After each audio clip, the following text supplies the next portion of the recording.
Lovelies, and welcome back to my channel, Sunflowers and Moonbeams.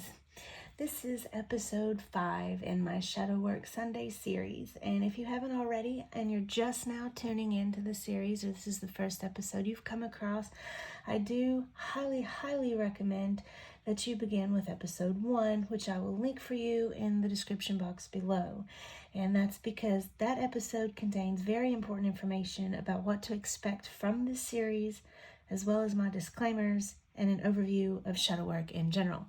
So for this episode, as with the previous episodes, I will be showing you a tarot spread that I often use myself, and I will do an example mock reading for you to show you kind of how it goes. And then after the example reading, I'll have a shadow work exercise for you to do and some accompanying journal prompts for it that you can do if you so choose. And we'll end the episode with a self-love, self-care oracle practice with an accompanying exercise and journaling prompt. Now you can do any combination of these exercises that you want.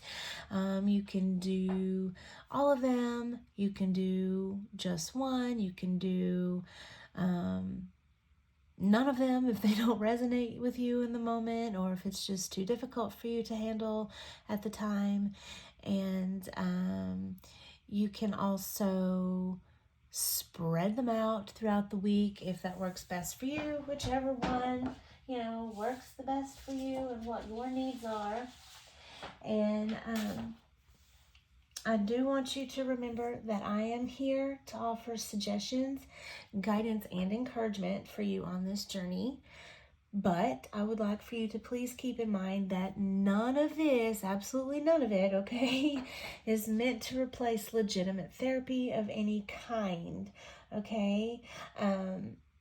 And I do think it's important for you to have some sort of support system or a sounding board as you work through your shadows, okay? It's important that you have someone that you trust that can be there for you for emotional support and be available for encouragement if necessary.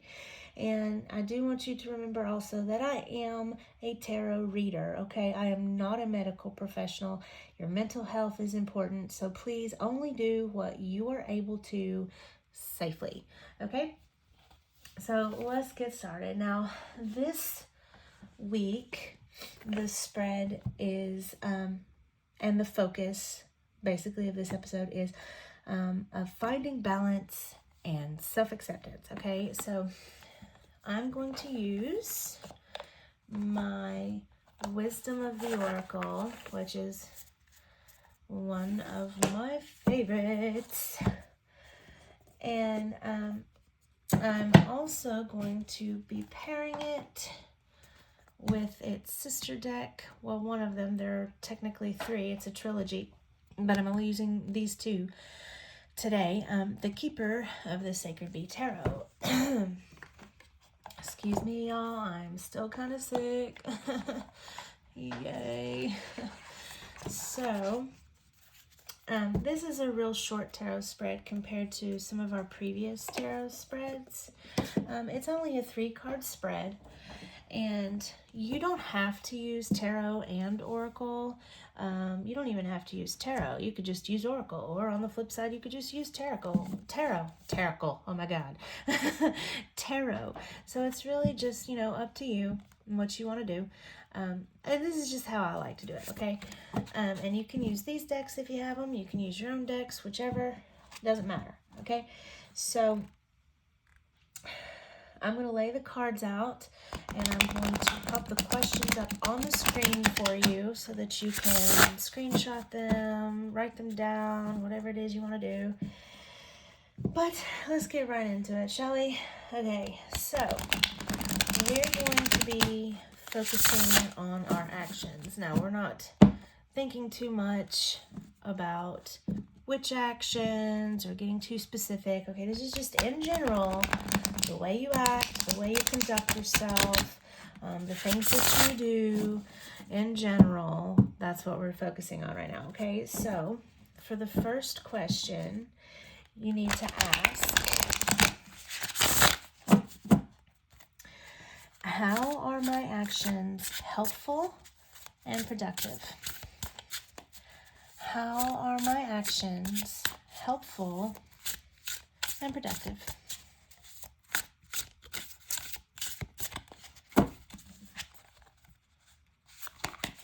And we're going to lay that right here. Okay, and then the second question is, how are my actions harmful and counterproductive? How are my actions harmful and counterproductive? Sorry if my voice goes out, guys. I'm trying here. We've been fighting it in this house. Seems like someone's staying sick all the time. I'm just passing it around back and forth, over and over. It's getting really frustrating. Anyway, how are my actions harmful and counterproductive? And that's going to go over here on the other side. I just love the purple foiling. Anyway, enough about that. And now I'm going to use the Oracle card for the last question, okay? And like I said, you can continue to use tarot or whatever it is you're using. I just like to do it this way. Doing it this way just makes me happy, I guess. That's why I do it. This is just my preferred method. Everyone's different. Celebrate our differences, y'all. That's what makes us all unique. Okay. So the third and final question is, how can I find balance between my positive and negative actions? How can I find balance between my positive and negative actions? Okay.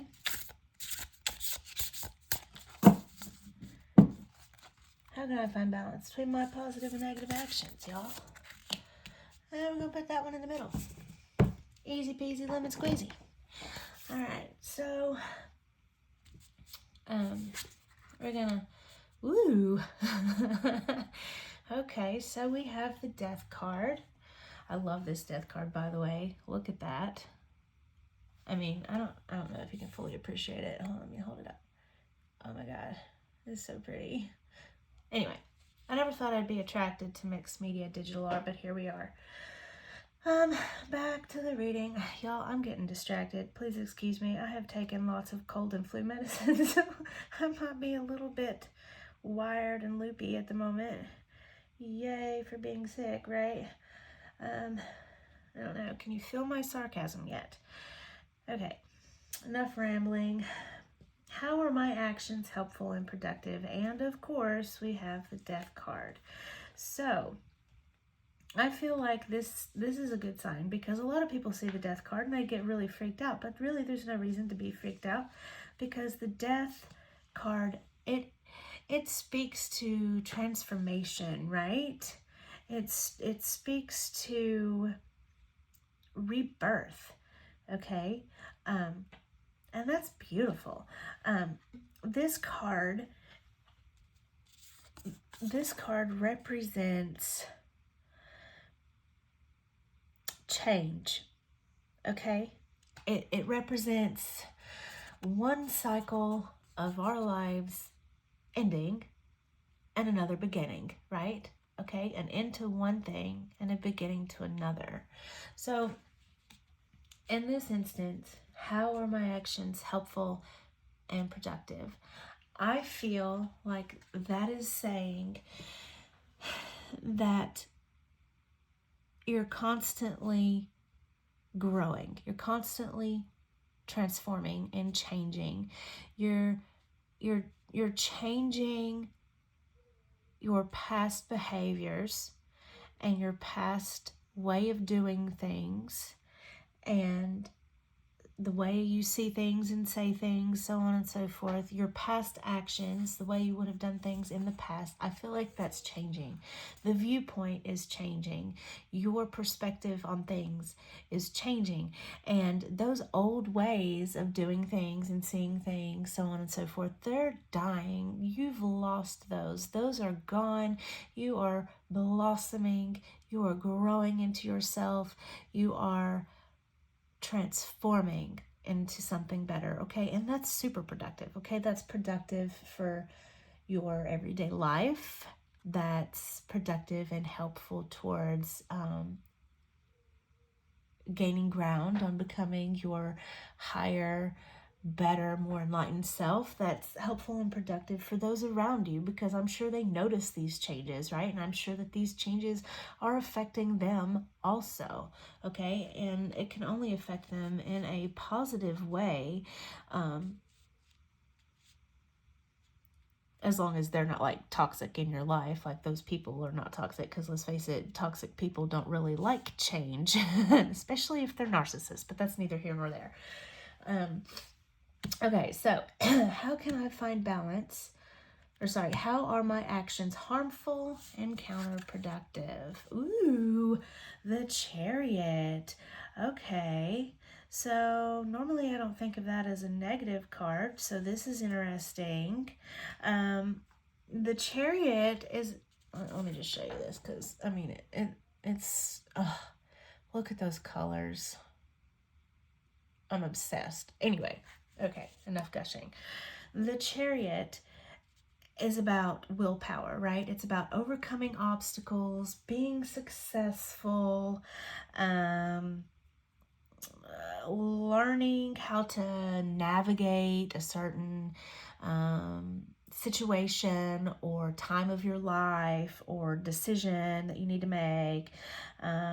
It's moving beyond boundaries, okay? It's about control and drive and forward movement, okay? So I'm feeling like, since this is in the shadow perspective, the shadow position in the spread, because it's how are your actions harmful and counterproductive, I feel like sometimes your actions can help or can make you feel stuck, okay?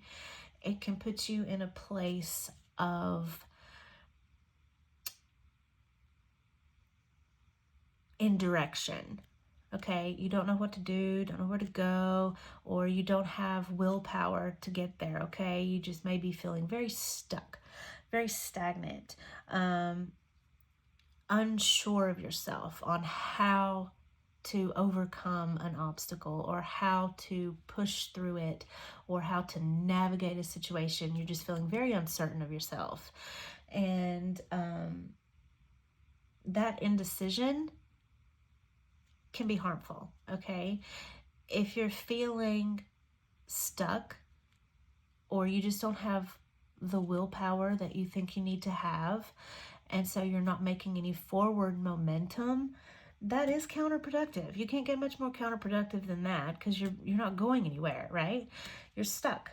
And that can be very harmful, right? Because if you are staying stuck, if you don't move forward, if you don't push through, if you don't have that willpower and that drive to succeed and to get over that obstacle in your path, that's gonna hinder your transformation, okay? That's gonna hinder your growth and your change, okay? And your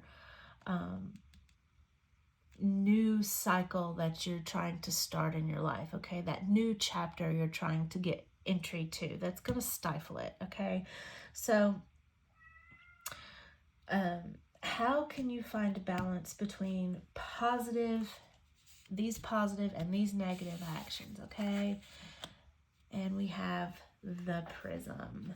Now, I am going to have to look into the book for this one, guys, because I'm not too sure what that means just from that word. Gonna be honest with you here, but I am unashamed of looking in the guidebook. I know some people don't like to do it. I like to do it. When I need it, I feel no shame for that. So, here we go. Okay, so this is what it says about the prism. You can see it. The bee enters into the prism that disperses brilliant white light into fragments that are visible to the human eye. All existence can be both hidden and revealed at any given moment. Brilliant white light contains colors that are not visible to the human eye until refracted through a prism. When all of the colors of the rainbow appear, or then all of the colors of the rainbow appear. Excuse me. When we perceive the endless color combinations on Earth, light is reaching us through a prism. If our greater consciousness is white light and there are millions of levels of consciousness, then what we are experiencing a filtered view of consciousness in our daily waking hours. So then it asks down here, how is your own prism fragmenting your actual truth into 1,000 different stories? Explore all the facets in your life that seem disconnected. Try pulling them together to understand that they are in fact one large diamond, your highest self. Okay. I'm going to zoom in just a smidge here. Woo. Maybe a smidge more. Hold on a second. Woo. Okay. Are we there? Are we good? I think so. Nothing cut off, is it? Okay. So, how can I find balance between my positive and negative actions? So basically, it's asking you to explore all the facets in your life that seem disconnected. Okay? So, when you're struggling with these actions of indecision and lack of motivation and lack of willpower, and you don't know what to do next, and you're just kind of feeling stuck and in a rut, the way that you can find balance between these actions and these actions over here where you're growing and changing and you're trying to move forward, when there's a disconnect, that causes a problem, right? So you need to really explore your life, all the parts that seems disconnected, okay? What about this is keeping you stuck? What about these actions are keeping you in this place? What about these actions? What are you doing that's causing this? That's causing this lack of forward momentum. What is it you are doing that's keeping you here in this mindset or in this phase of your life or in this situation? What actions have you done or are doing that is preventing you from moving forward? You need to look into that. You need to look into all those facets. You need to look into what's keeping you disconnected, okay? Because once you figure out what it is you're doing that's keeping you stuck, what actions you're taking that's preventing that movement, then it will connect you into the death card, into change and transformation and rebirth and new chapters in your life opening up and new mindsets and new actions, that you're doing things a different way and you're seeing things and saying things and behaving a different way. And pulling all of this together will help you get closer to being that higher version of yourself. Okay? So that's pretty much all I got for the spread for this week. Let's zoom back out. Maybe. There we go. Oh, too much. Okay. So that's, oops, bumped my light. That's the spread. So as far as that goes, so now we're going to move on to the exercise for this week. And like I said, you can do this or you can just stop there with the tarot spread. There are going to be journaling prompts after this exercise that you can do. You can choose to do those instead of the exercise, although they are connected to it, so keep that in mind. You could just do the journaling prompts if you wanted. And then after that, we'll get into the self-care. So for the exercise for now, a part of shadow work is being able to find a healthy balance within ourselves. Now, as humans, beings of Earth, we often feel lacking or less than in some way or another, right? Okay, now this can lead us to an urge for self-improvement. And there's nothing wrong with that, right? Self-improvement is a good thing. But one thing that we need to be aware of is that self-improvement, while being a good goal to strive for, is not the same as self-acceptance. And I'm going to say that again, okay? Self-improvement is not the same as self-acceptance, okay? Now, however, being able to accept all aspects of ourselves fully goes hand in hand with self-improvement.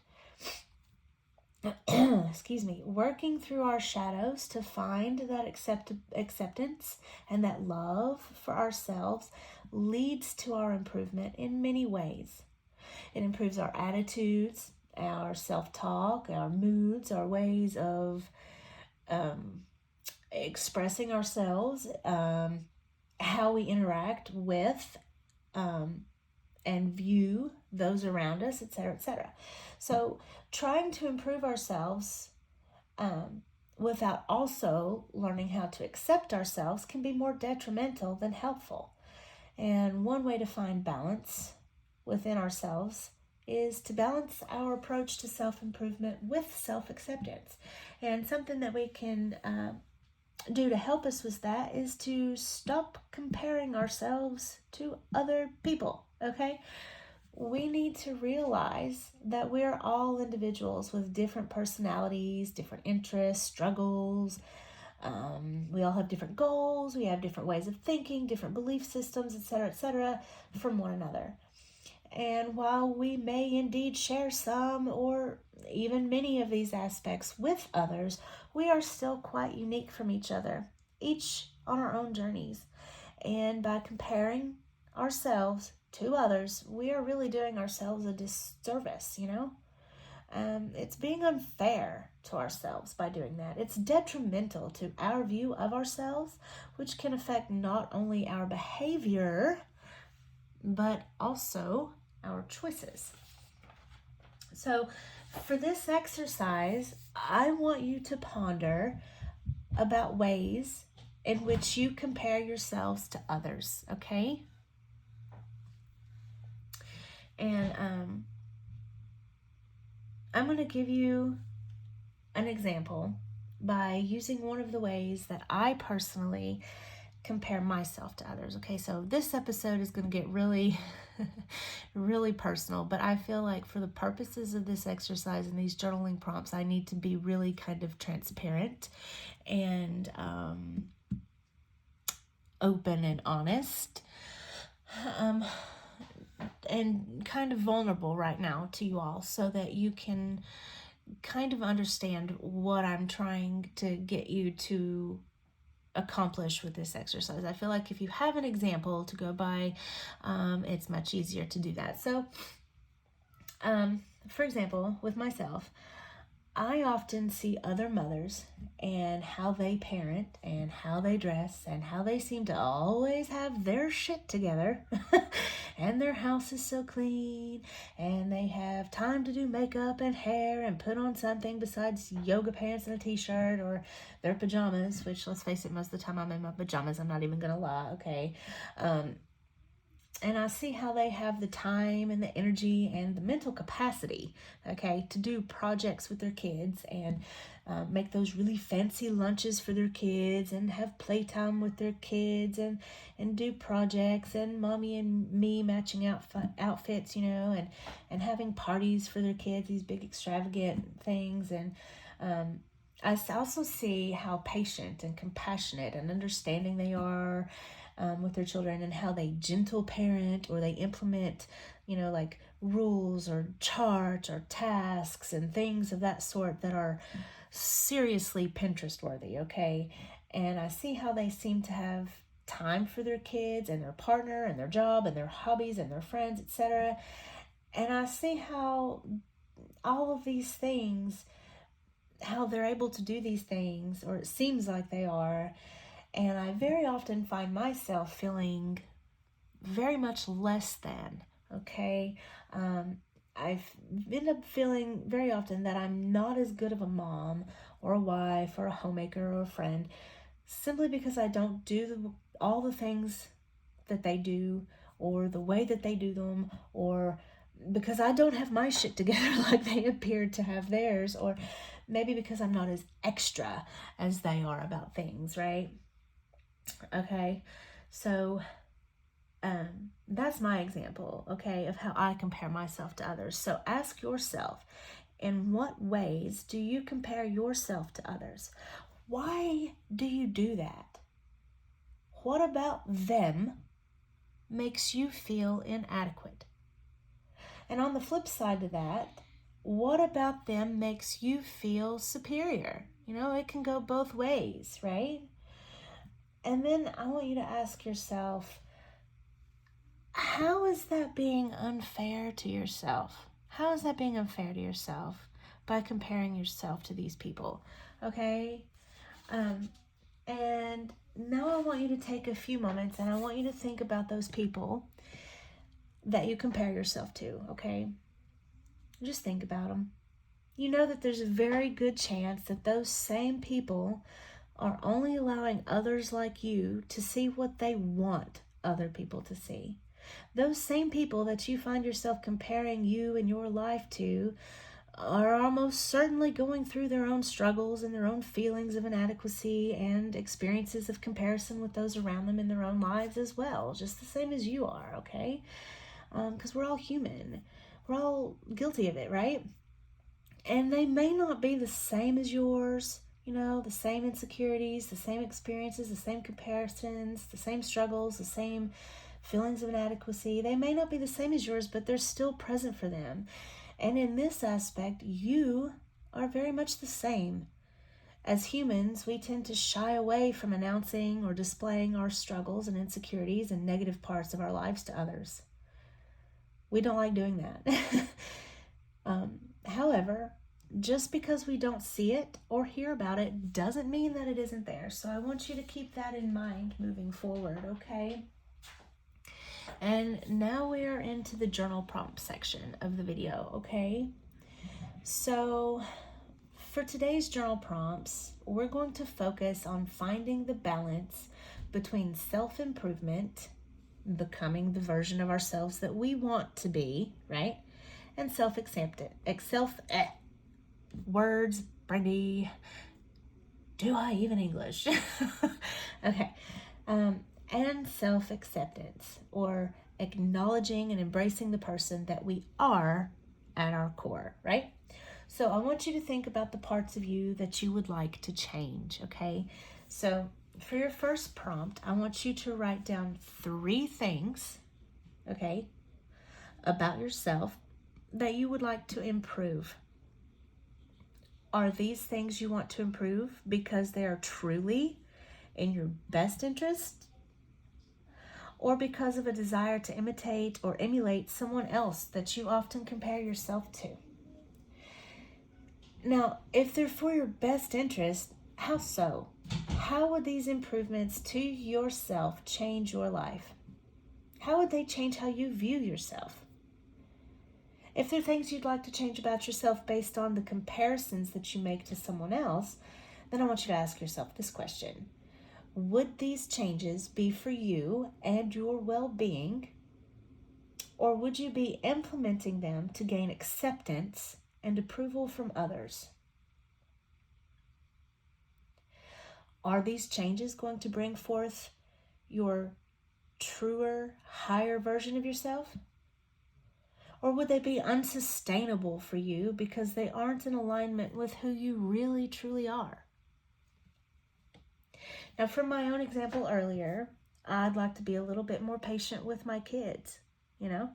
I'd like to find ways to make more time to connect with them and play with them that doesn't drain me or trigger me, which happens a lot. And I'd like to learn how to balance different aspects of my life without becoming overwhelmed or spreading myself too thin or neglecting any aspects of my life due to overly focusing my time and energy in just 1 or 2 areas. like friends and kids and husband and house and hobbies and self-care and work, etc., etc. It's all a lot. It's a lot to juggle, It's a lot to try to keep in balance. It's really easy to pay attention to one or two of those things and then neglect others completely, It's all about finding the balance, right? So I believe that these improvements would truly be in my best interest, not because I want to emulate someone else, but because they'd improve my relationships with my family. They'd improve my family life. They'd improve my own self-talk and my self-esteem, how I think about myself, how I talk about myself, how I feel about myself. And they'd possibly even, improve my mental health, right? And I feel like these changes would help me be more confident and more balanced and be closer to my kids and my husband and my friends. And I feel like I would get much more self-satisfaction. And I feel like I'd be a better mom and a better wife and a better friend, okay? So using my own scenario here for the example in answering that question. Hope that was helpful for you. Now, the second part of the prompt, I want you to write 3 things about yourself in regards to the most common way you compare yourself to others that you know to be true to who you are, okay? And they can be good, they can be bad, neutral, whatever. Now, when you think of these 3 things, okay, that you know to be true to yourself in that regard, are these things at odds with the self-improvements you'd like to implement? Or are they in alignment with them? How so? Explain it, okay? So using myself as an example here again, the 3 things about myself in regards to how I compare myself to other moms that I know to be true to who I am are that number 1, I am very easily overstimulated, okay? Not proud of it, but I get touched out. I get, too much noise, too much talking, too much of just about all my senses, okay? And I shut down and I lose patience and I get very irritable, and it's a whole big horrible thing that I struggle with, okay, is overstimulation. And that affects my parenting and my ability to do the things that I want to do and be the kind of mom and wife, etc., that I want to be. Okay, and number 2, I don't seem to have a lot of time to do everything I want to be able to do, okay? And if I don't do it all, like if I don't do everything I have planned to do, everything I want to do, I am very, very hard on myself about it, okay? Because my expectations of myself are often very unrealistic, okay? My expectations of myself are often too high for me to be sustainable, okay? It's not sustainable for me. And number 3, I struggle to maintain or participate in activities that I find boring or overly tedious or very time consuming, and that affects how I interact with my kids and my husband, my friends, etc.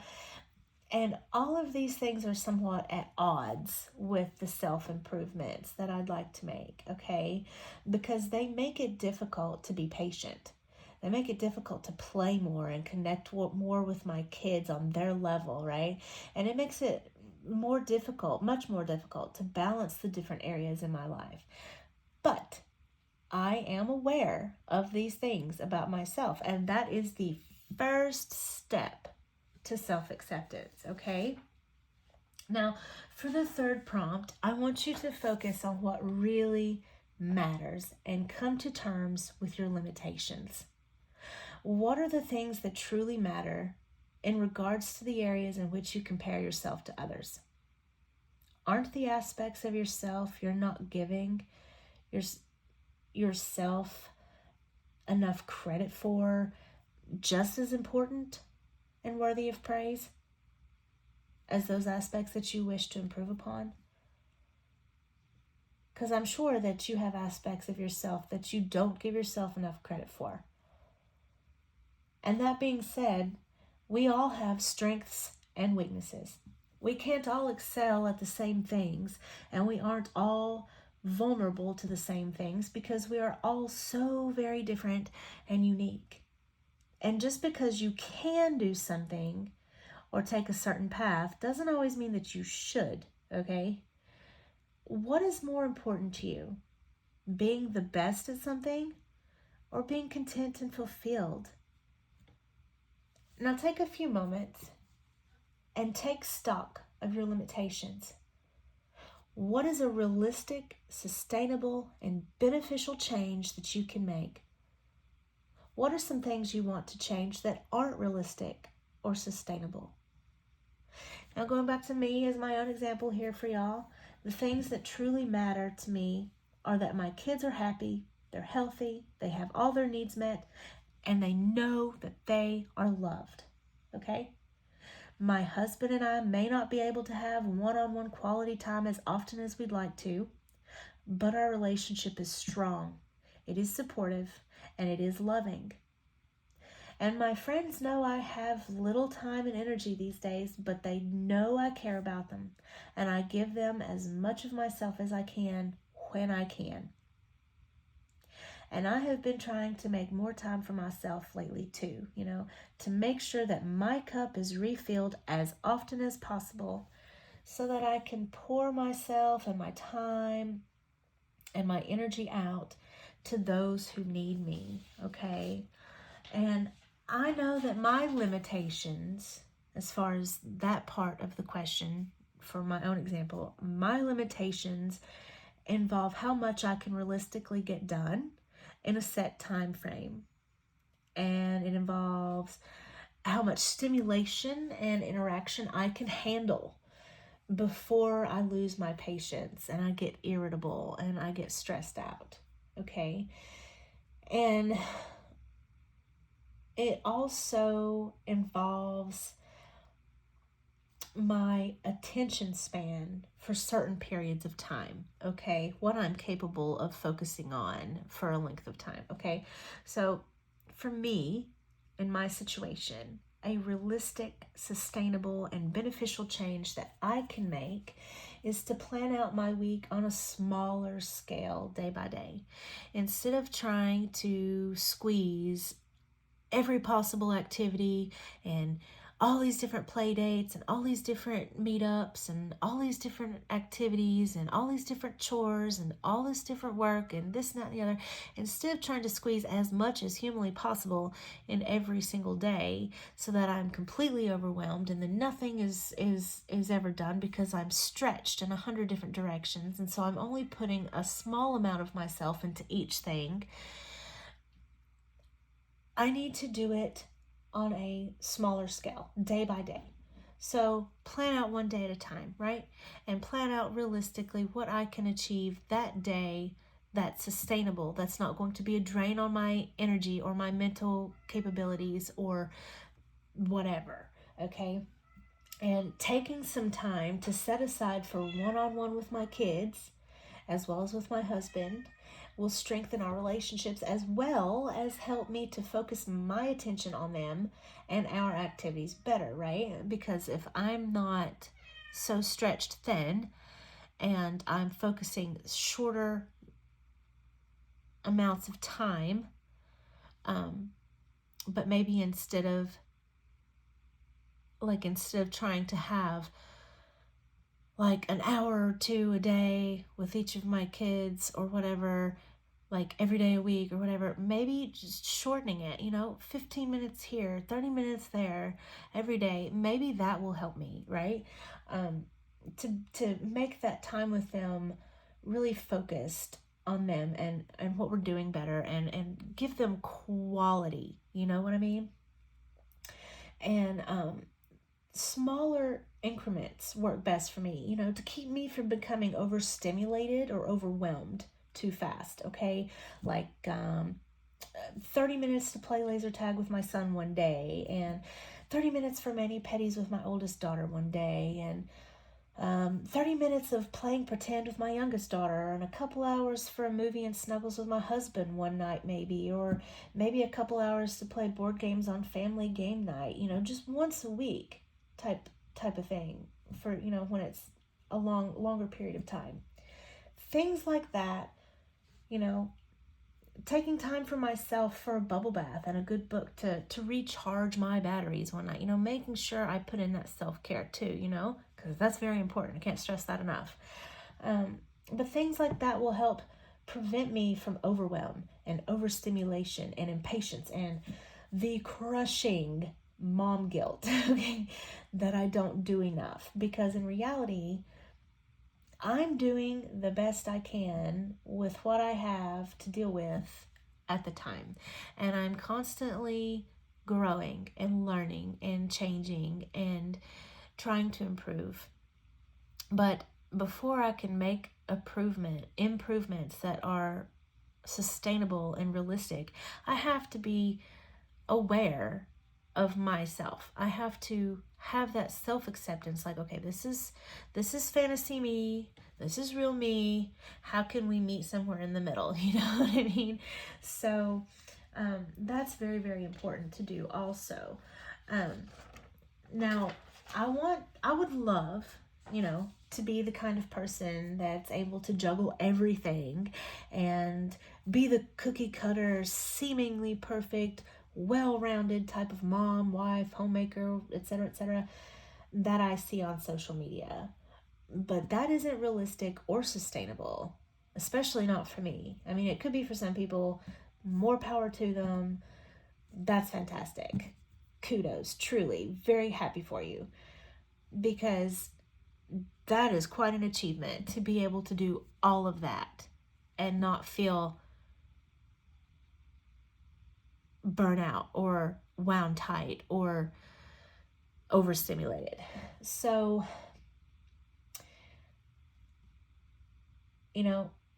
the people that I see on social media, that's just not realistic. It's not sustainable for me. But it's okay.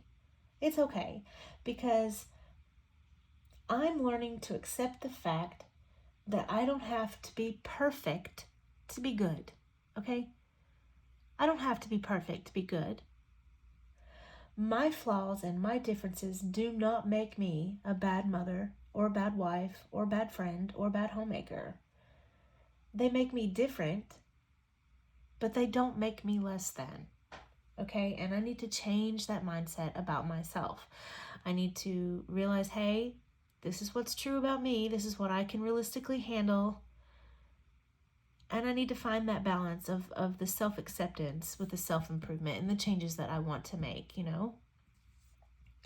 Finding this balance, this understanding of ourselves and our acceptance of ourselves with the parts of ourselves that we want to improve by setting realistic and sustainable goals and changes will not only help you to see yourself more clearly for who you are, but will also help you make necessary changes for your well-being, as well as to allow yourself to let go of harsh comparisons and expectations that you set yourself.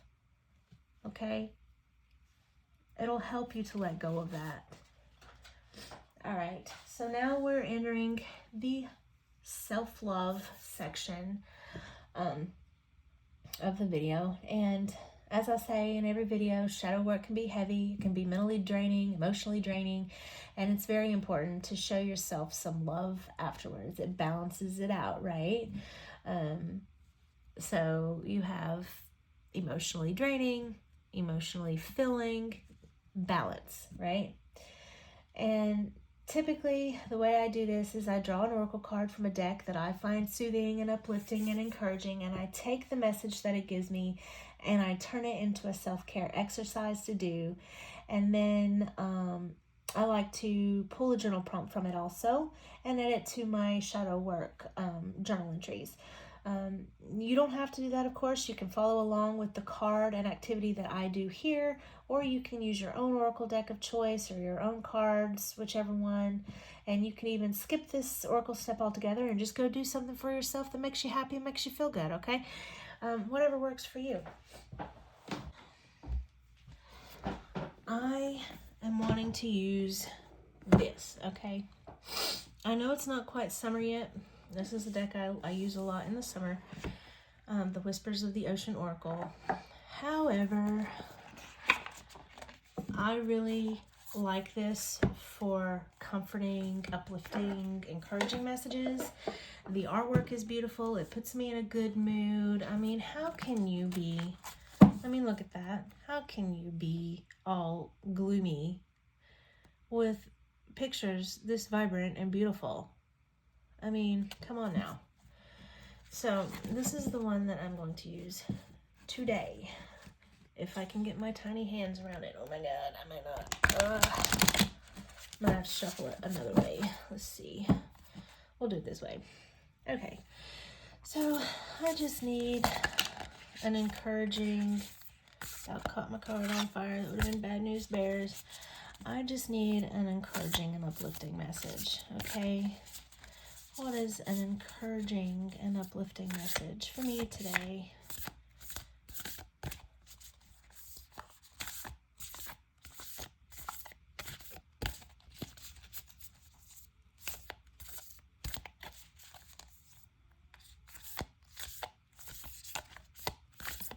What is an encouraging and uplifting message for me today?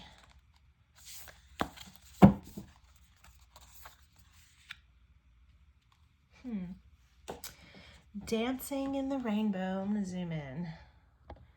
Oh my gosh, it's so pretty. I love dolphins. A little bit too much. Okay, there we go. Dancing in the rainbow. Break free from whatever you feel is holding you back. Express happiness. Find out what you truly desire. And as always, when it comes to these, I'm looking it up in the guidebook.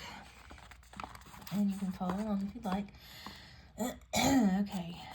Feeling happy is very much connected to how you perceive events, your roles, your opportunities, and what you have or don't have. Focus your attention on the positive things in your life. Create a balance between the negatives and positives you observe. Y'all, seriously, it's talking about balance already. Like, this is just meant for this episode, I swear. Okay, make a commitment to finding happiness for yourself. Express your creative self. What are you wanting more of in your life? This card tells you that no matter where you go or what you do, your optimistic and glowing energy will follow you and bring you happiness and joy. You charm others because you can always see the bright side and you bring affection into people's lives. This beautiful, loving ability will get you through the tough times and will help you succeed. You are also at a point where you can share your utmost individuality and success with others. Expand and be willing to express who you are and what you stand for. Excuse me. Shine love on those you care about. The Hawaiian spinner dolphin is known to leap above the water and perform athletic feats in the air. Play is an essential part of the dolphin's way of life. You are presently in a time of new creative dimensions, curiosity, trust, and playfulness. Be open, breathe, and stay in harmony with your surroundings. The Hawaiian spinner dolphin reminds you to balance your daily life and let go of stress. Find ways to express your happiness. I love that. This message could not have come at a better time. I am obsessed with this. Okay, so for the exercise, it's asking us to express our happiness, you know? What do we truly desire? Express happiness. What do I want to do? And, you know, it tells you here that play is essential, right? Playfulness, expressing your happiness, finding your joy. So for this self-care activity in this week's episode that I'm going to do, and that, you know, if you're following along with this deck and this card and you're doing these with me, the exercise is going to be go play. Do something that you find fun. Coloring, video games, puzzles, board games, driving around aimlessly listening to music, going on a hike and immersing yourself in nature, playing with your children, going and doing something with your friends, with your significant other, reading a book, even. Anything you find fun, anything that puts that joy in your life and that happiness that connects you to that playful side of yourself. That's the exercise that you need to do for self-care. Just be playful. Have fun. Don't take everything so seriously. Just take some time. It doesn't have to be a lot of time. Just take some time to do something you enjoy that's fun, that puts a smile on your face, that gets that energy back, that inner light, that inner child, that fun-loving, excited part of yourself. That's what you need to do. Dance in the rainbow. Okay? Find the fun, people. Find the fun. And as for the journaling prompt with this, it says, break free from whatever you feel is holding you back. Find out what you truly desire. So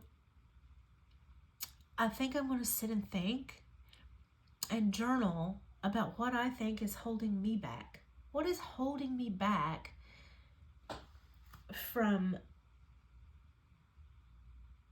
finding the balance I need, right? What's holding me back from expressing myself? What's holding me back? What's keeping me stuck there?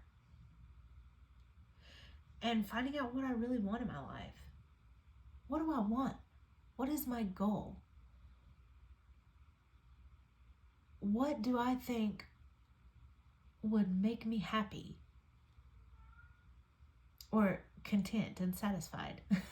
Because I think a lot of people have a misconstrued type of viewpoint on what happiness is. They're always searching for, oh, well, if I have this, I'll be happy. Or if I do that, I'll be happy. Or if I hit this phase of my life, I'll finally be happy. But I think they do that and they don't realize that happiness, it's not what they think it is. Learning to be content and satisfied and grateful for what you have already, that's how you find your happiness. It's not always about what's next or what's better or what's more. It's about what's now.